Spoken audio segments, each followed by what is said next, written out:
Hi Sagittarius, it's Mary Jo from Enchantress Tarot with your December 2020 reading. We are in eclipse season, okay? And with Gemini and Sagittarius in the nodes, we have you in the South Node, Sagittarius, and Gemini in the North Node. These are the polarities that we're going to experience in these eclipses. And we know that eclipses block our vision forward to force us to be in the now, to look at what's happening right now.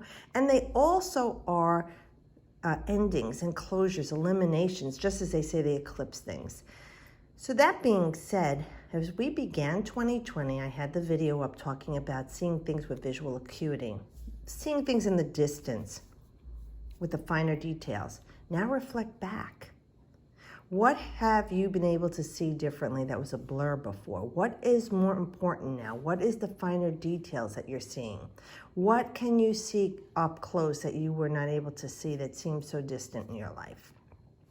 And see how that weighs out for you. But let's see what we have for our Sagittarians for this month. Oh, we got one of your cards. So far, everybody's got a card that was indicative of their sign.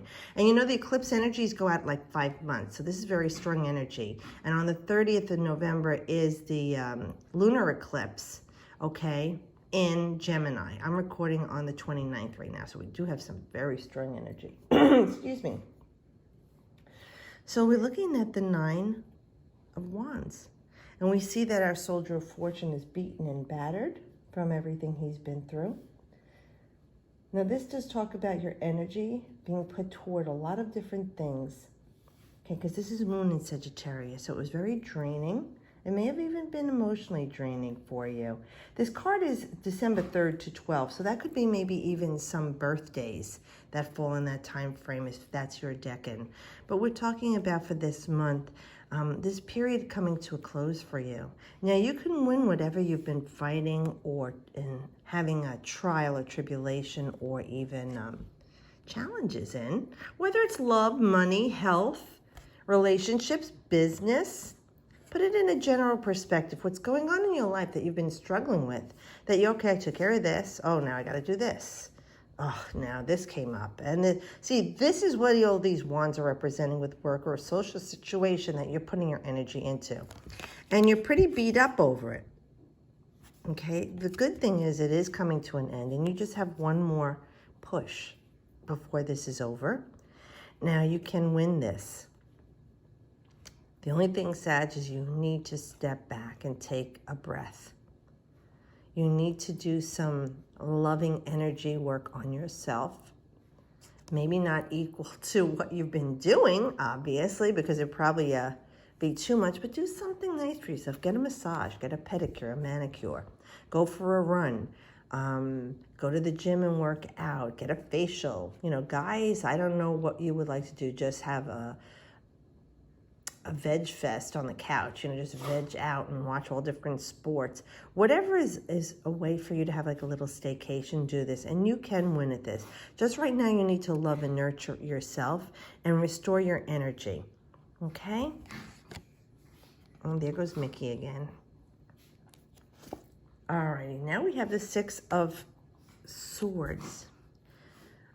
Okay, a lot has been going on, like I said, energetically, that's been draining you with this relationship or this person, place, this thing, this job. And you've been putting a lot of yourself into it. Now that you need to just rest from this so you can rebuild your energy and restore yourself, rejuvenate yourself. They're saying, too, this was a lot of mental duress for you. There was a lot of, you know, when you're working on something, even if you're at a computer all day and your mind is just fried, then you get up and you feel like your body is like a stiff, dead weight, and you get up and you're like, oh, you know, that's when you are mentally exhausted and physically exhausted. And people say, well, how could you be so tired? You did nothing all day but sit in front of a computer.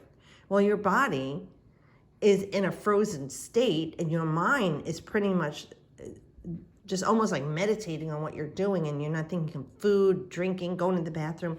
It's exhaustive energy. So is this person exhausting you, this job, this school, this whole year collectively exhausting you? You've learned quite a lot from this. Well, I'm hoping that you have, Sag, and I think you will, because we know our Sag is our higher knowledge. And evolved Sagittarians do take all these things in that they learn as wisdom for them. So with this Six of Swords, we're saying that Mercury in Aquarius, and this is like January 3rd to February 8th. So this is lining up too. Mercury is definitely a mental realm. Okay, Aquarius is an air sign. So right now it could be that it's time to restore and refresh your mind, get some clarity. So here we have you in this boat. You've gotten on board. Spirit is guiding you. Someone is helping you with this situation. They're ferrying you along. The waters are calm, but yet you can't really see what's coming. It's very mutable. You know, like your sign is mutable. The colors, things are gray, not clear. Have heart, Sagittarius, and fear not. Okay, this card is a card of restorative energy. Both of these cards are the way the numbers are lining up. That you will have the clarity. Everything you've gone through that was harsh, arguments, disagreements, struggles, delayed news that you weren't expecting, negative energy coming at you, people saying mean things to you. These are all the swords, thoughts and words. And it also could be news that you got that, you know, wasn't the outcome you wanted, or even the people say bad news. And these are all the things that you've been going through right now. But this is here to say everything that you went through is all lining up with what's going to be coming for you. So there's like the storm, and then after the storm clears, you see the rainbow. So look at this card as the storm is left its mark of gray cloudiness, and you're not really certain of what's coming. Just know with this card, there is a balance coming to you. Emotional energy, mental energy and physical energy being restored to you. Someone is here to guide you in the physical world and to help you like as a mentor or a healer. Could even be a doctor, a teacher, a boss, a friend, a neighbor, someone you didn't know that just helped you along the way, that gave you some sound advice that you never even thought of, and then you don't see that person again. I feel those are angels that come to us.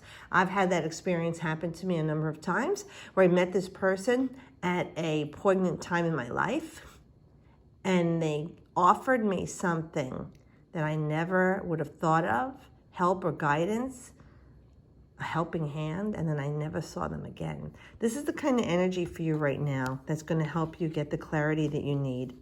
And just know that where you're going will be clear, it will be calm, and it's going to bring you to shore in the fact that you'll find ground again, where you may have felt like you lost your grounding energy. Let's say King of Cups. All right, so this is our Cancer, Scorpio, or Piscean male or female, 35 or older. Could be a father or father figure to you. The kings represent air and the mental realm. But this cup, King of Cups, is water, which is emotions. So he uses both his logical, methodical process to think things through, and he trusts his instincts, his spidey senses, his heart to make decisions. He's balanced. Now, if you're a woman or even a man, this could represent the perfect person for you, the love of your life. This person is offering invitations to love, cozy nights by the fire, or if it's the summertime, you know, fun and frivolity. This king represents joy and pleasures, bliss, comfort. And even if things are raging around you and tumultuous, he's calm in the storm. You know, he knows how to keep it together. And where you, Sag, you're fire, so you're like all over the place. So here you have water, air, and fire so far. 3 of these 4 elements coming at you this month. So it's a lot to keep in balance. Now, if this is a man or a woman coming into your life, this could represent a love for you that is stable. And like I said, the ideal mate for you. If this person is already in your life and they're influencing the situation, they're offering you a way to calm yourself. Like this would be the guru. This would be the magi. This would be someone who's going to help you restore your energy balance and your mental realm balance. They hold the holy grail, the cup, the answer to what's going on in your life. And they represent the calm during the storm. And we were talking about the calm waters here. all that's missing is the rainbow, right? And this person will help you with that. So whether it's a teacher, a doctor, a family member, a lover, or you, Sagittarius, this person represents keeping in control of their emotions while things are tumultuous around them, okay? They show great strength and grace. Like I said, that could be you this month through everything you're going through. And this is a nice calm energy for you to have after going through what you're feeling here. Okay, Three of Swords.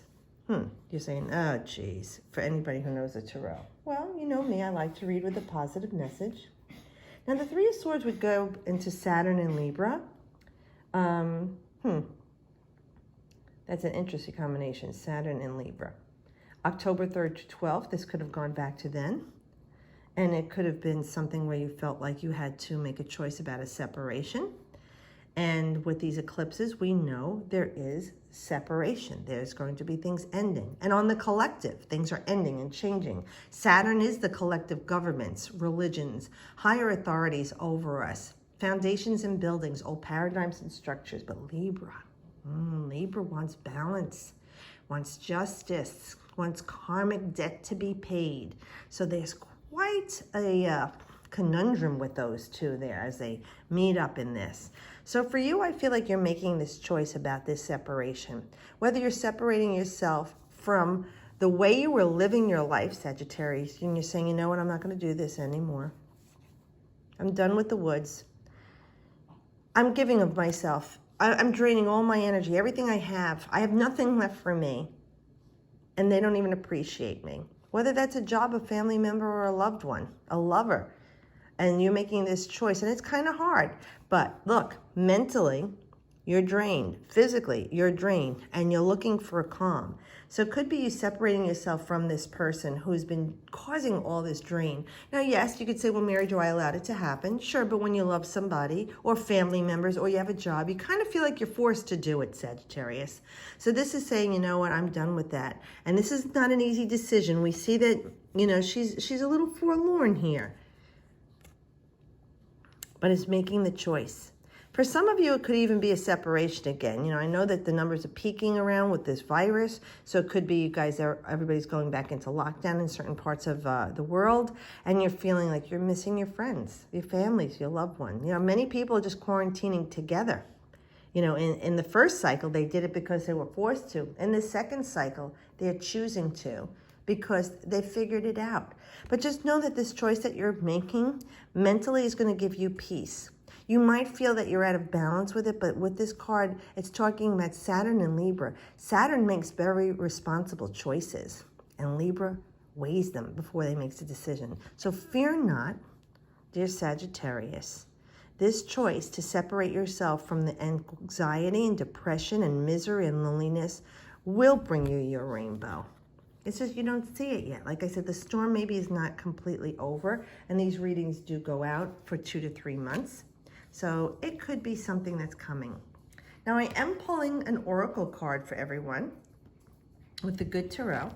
And these are based on the Rider-Waite, but she gives her meaning to the card and a positive affirmation. I always like to read with positivity, even if the card seems like it's a bleak message. I give you something powerful from it. So let's see. You have fire, air, water, and Aaron, I said you didn't have an earth card. Well, here you go with the 3 of earth. Now we have 2 3s here. The choices you make, the result of the choice that you make. You can look at this card as I read what she has to say and see if there's anything else in here you're seeing that stands out to you or is significant to you. Very beautiful. So this would be equivalent to the 3 of Pentacles in the Tarot in the Rider-Waite. So let's see what we have for the earth. I'm doing this with one hand, patience. Here we go. 3 of earth for our Sagittarians. This is about teamwork and building on solid foundations, group efforts, and dedicated collaborations. Here's what your affirmation is, Sag. What I am building is grounded in a solid foundation. So I know I can trust that it will not slip away suddenly. I am joined by others in coordinated efforts to bring forth what we have chosen to co-create. The architecture of my dreams is becoming tangible, taking shape before me. And I share my joy and pride with my partners and supporters. Teachers and students, we are all learning, growing, and building collaboratively. So it's a very nice card about choosing and working together with people. We had talked about you separating and maybe even going into quarantine with people, and this would represent that too, where you choose the people that you want to be around, your team, your squad. And you choose them because they give you grounded stability in your life. They offer the foundation that you like to build things on for yourself. And it's a good choice. So I hope this does help you, Sagittarius. Merry Christmas, Happy Hanukkah, Happy Kwanzaa, whatever holidays you celebrate. And if you don't celebrate any religious holiday, you know what, just be blessed. And I wish you all of life's joys and happiness. Have a great December. I'll see you all next month, and as always, I wish you the best.